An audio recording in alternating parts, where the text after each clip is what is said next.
Hey, what's up guys, Will here for GSM Arena.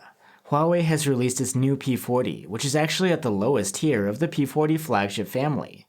But still, it has plenty of upgrades over the previous model. Let's see what this phone has to offer in our hands-on video.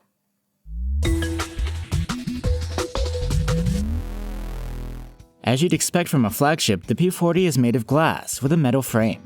It's not as curvy as the other P40 models, and it's definitely more compact. The phone seems sturdy enough, but it's a little more vulnerable to water than the P40 Pro, as it only has IP53 splash proofing. The P40's screen is a 6.1-inch OLED, and is flat, not curved. You'll notice this sizable punch hole cutout for the dual selfie cam. There's a 32-megapixel snapper and a depth sensor. The screen looks quite nice. Unfortunately though, it's a downgrade from the higher tier P40s. The resolution is lower at 1080p, and you don't have a high screen refresh rate here, just a standard 60Hz. The under-display fingerprint reader is just as fast and responsive though, and unlocking the phone with this is a breeze. The P40 doesn't skimp on internals. You get a Kirin 990 5G chipset, one of the most powerful around these days, so gaming performance should be great here.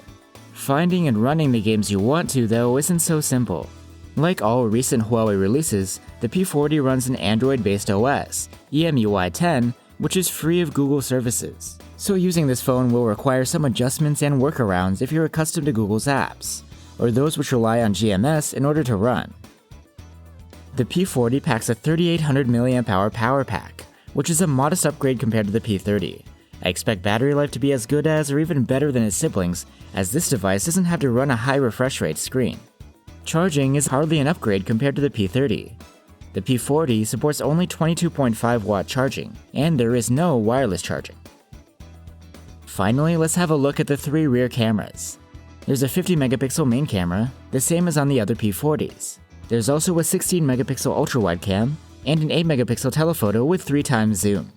Compared to its siblings, the P40's ultra-wide and telephoto have lower resolutions. And you get less zoom since this telephoto isn't a periscope one, but at least it has a brighter aperture than last year. Of course, compared to the P30, the main camera should be a marked improvement. We'll go more in depth about the picture quality in our full review. So there you have it guys, for around 800 euros, the P40 looks really nice for a compact flagship, but compared to its more expensive siblings, it is missing some premium features. The chipset and the cameras are upgrades over the P30 though. Are these things enough, and is there anything you would miss here? Let us know what you think in the comments below, and we'll explore further in our full review. See you next time.